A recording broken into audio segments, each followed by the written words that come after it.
Welcome to this explainer. For the purposes of our analysis today, consider what you are about to hear a formal ontological audit report. I am going to be stepping into the role of the inquisitor.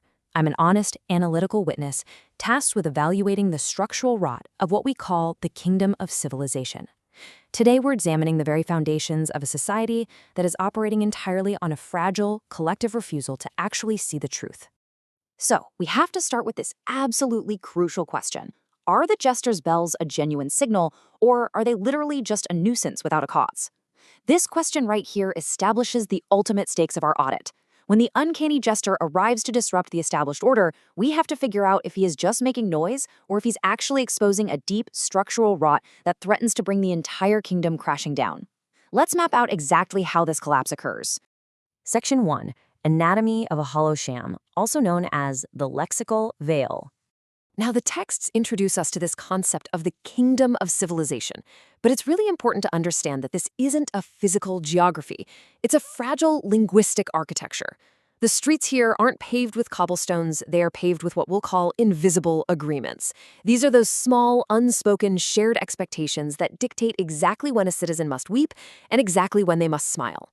It forces the daily lives of our citizens into this staged phonology.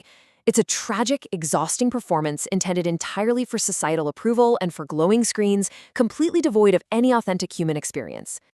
Our audit reveals a severe semantic decay at the very core of this kingdom. If you look closely, you'll observe the hollowed-out signifier, words like decency, morality, and sanity, which have basically been reduced to mere mechanical performances. In stark contrast, the signified, the actual virtue and genuine connection behind those words, have been completely devoured or suppressed.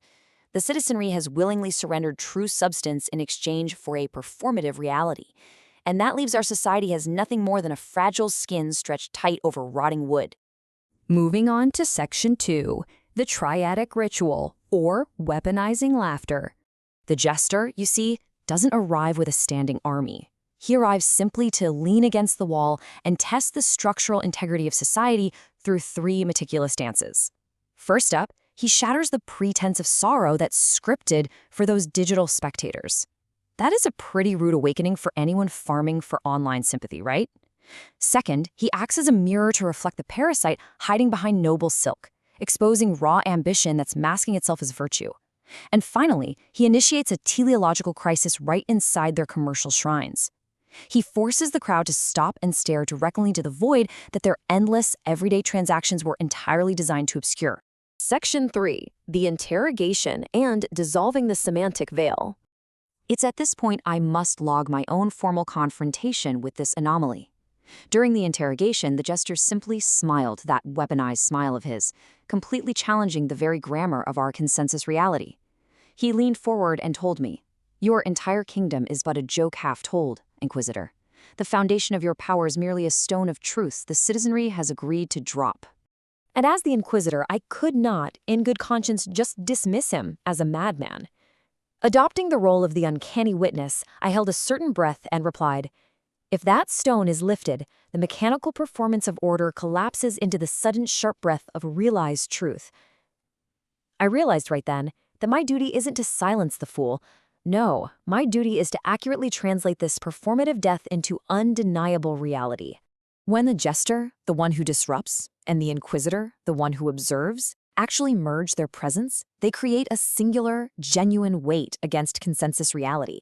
By witnessing both the parasite and the void together, we transform the jester's temporary disruption into permanent scripture.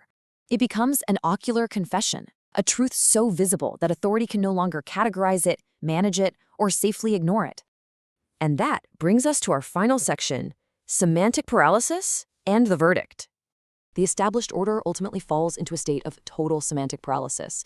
The kingdom literally cannot even define its own collapse because the very words required to do so are totally hollow. And this deeply affects the daily lives of the citizens. Life becomes unbearable for them because their staged phonology of grief is permanently exposed, leaving them absolutely nowhere to hide from the emptiness of their routines. You see the infection taking hold in the leaders, too. The High Minister engages in this desperate mechanical liturgy, obsessively straightening a cuff just to try and reestablish invisible agreements that have clearly already fallen. The Lord Chamberlain simply stares into the middle distance, confessing with his eyes that the space where authority once resided is now filled by nothing at all. The very signifier of sanity crumbles under its own documented weight. We conclude our audit with a rather terrifying inquiry for you to think about. If every throne rests upon the suppressed etymology of avoid, what remains when the joke is finally fully told? I want you to examine the invisible agreements and the performative structures governing your own modern reality. When that weaponized laughter echoes and your hollow sham falls apart, what actual substance will you have left? I leave you to ponder the middle distance.